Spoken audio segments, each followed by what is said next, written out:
প্রথমে আমি শ্রদ্ধাভরে স্মরণ করি 1990 সালের স্বৈরাচার বিরোধী আন্দোলনে ঢাকার রাজপথে জিরো পয়েন্টে সেদিন সমগ্র বাঙালি জাতির ঐক্যবদ্ধ আন্দোলনে শহীদ হয়েছিলেন শহীদ নূর হোসেন, যিনি স্বৈরাচার নিপাত যাক, গণতন্ত্র মুক্তি পাক বুকে এবং পিঠে লিখে সেদিন পুলিশের সম্মুখে হাজির হয়েছিলেন এবং বলেছিলেন স্বৈরাচারের নিপাত যাক, গণতন্ত্র মুক্তি পাক, এবং রাজপথে তাকে গুলি করে হত্যা করেছিল।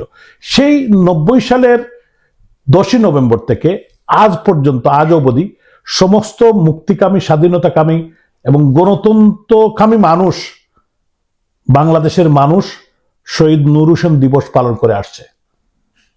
আজকেও এই দিনটি ছিল সমগ্র মুক্তিকামী মানুষের, স্বাধীনতাকামী মানুষের, গণতান্ত্রিক মনা মানুষের একটি দিবস, যে দিবসে আওয়ামী লীগও অংশগ্রহণ করেছে, যুবলীগ, ছাত্রলীগ, আমাদের সহযোগী সংগঠন সবাই, মহিলা আওয়ামী লীগ, মহিলা যুবলীগ এবং বিশেষ করে স্বাধীনতার সপক্ষের সমস্ত মানুষজন সেখানে উপস্থিত হওয়ার চেষ্টা করেছেন। কিন্তু আমরা কি দেখতে পেলাম?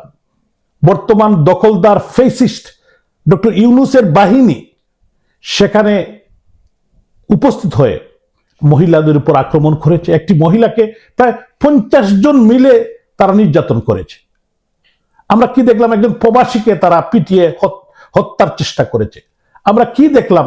একজন বীর মুক্তিযোদ্ধা, যিনি অস্ত্র হাতে এই দেশ স্বাধীন করেছেন, তাকে তারা পিটিয়েছে রাজপথে। এই ফেসিস্ট ডক্টর ইউনূস, আসিফ নজরুলরা সমস্ত বাংলাদেশকে একটি কারাগার বানিয়ে ফেলেছে, মানুষের মুখ বন্ধ করে দিচ্ছে। আজকে মিডিয়াকে গলা চিপে ধরেছে, মিডিয়ার মুখ বন্ধ করে দিচ্ছে, সমস্ত মিডিয়াকে তারা কন্ট্রোলে নিচ্ছে। এট দ্য মোমেন্ট বাংলাদেশে সবচেয়ে বড় ফেসিস্ট ডক্টর মোহাম্মদ ইউনূস। তো আমি আজকে বলতে চাই, সমস্ত দেশবাসী এবং প্রবাসে যারা আছেন, সমস্ত বাংলাদেশের মানুষকে আহ্বান জানাতে চাই, বিবেকবান মানুষের কাছে আহ্বান জানাতে চাই, আসুন এই ফেসিস্টদের বিরুদ্ধে আমরা জনমত করে তুলি, গণজাগরণ সৃষ্টি করি এবং বাংলার মাটিতেই ভবিষ্যতে যাতে এদের বিচার হয় তার আমরা ব্যবস্থা করি। মাননীয় প্রধানমন্ত্রী রাষ্ট্রনায়ক শেখ হাসিনা, জাতির পিতার কন্যা, উনি এই দেশকে এগিয়ে নেওয়ার জন্য, আমাদের প্রাণের বাংলাদেশকে এগিয়ে নেওয়ার জন্য, একটি উন্নত জাতি হিসাবে, উন্নত দেশ হিসাবে যাতে আমরা মাথা উঁচু করে দাঁড়াতে পারি, সেই লক্ষ্যে যখন একটি দেশকে একটি পর্যায়ে নিয়েছিলেন, আন্তর্জাতিক প্রভুদের দ্বারা প্রভাবিত হয়ে এবং মেটিকুলাসলি ডিজাইন প্ল্যান করে ডক্টর ইউনূসরা আজকে আমাদের দেশকে ধ্বংসের দিকে ঠেলে নিয়েছে।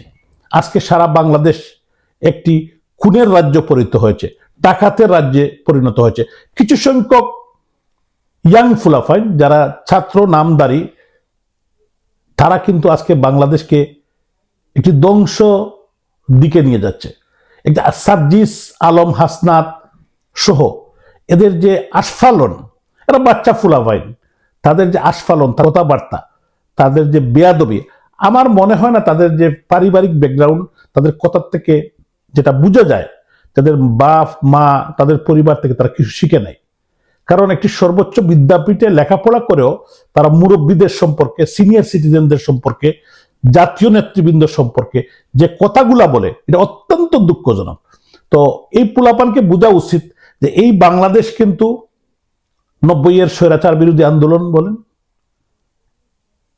এবং পরবর্তী বাংলাদেশের প্রত্যেকটি বাত এবং বুটের অধিকার আদায়ের যে আন্দোলন সংগ্রাম, এবং বিশেষ করে এই যারা স্বাধীনতা বিরোধী, তাদের যে যুদ্ধাপরাধীর বিচার থেকে শুরু করে আজকে প্রত্যেকটি আন্দোলনে এদেশের তরুণ সমাজ, ছাত্র সমাজ কিন্তু সামনের কাতারে ছিল। আজকেও যাদেরকে তারা চিন্তা করছে যে তারা বাংলাদেশ থেকে পালিয়ে গিয়েছে, বিশেষ করে বাংলাদেশ ছাত্রলীগের কথা বলি, এই তরুণ প্রজন্ম, প্রায় 90 লক্ষ সদস্য যে সংগঠন বাংলাদেশ ছাত্রলীগ, 1948 সালের 4 জানুয়ারি বাংলাদেশ ছাত্রলীগের জন্ম হয়েছিল এবং 52-এর ভাষা আন্দোলন, 71-এর মুক্তিযুদ্ধ এবং এদেশের প্রত্যেকটি আন্দোলনে ছাত্রলীগ ভূমিকা রেখেছে।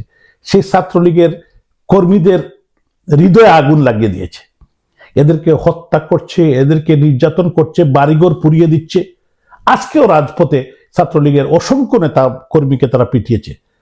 আমি বলতে চাই, সময় ফুরিয়ে আসছে ইনশাল্লাহ এই বাংলার মাটিতেই এর সমাধান হবে এবং বাংলার মাটিতেই এদেশের মানুষ তোমাদের কবর রচনা করবে। আপনাদের সবাইকে অসংখ্য ধন্যবাদ। জয় বাংলা, জয় বঙ্গবন্ধু, জয় হোক বাংলার মেহনতি মানুষের।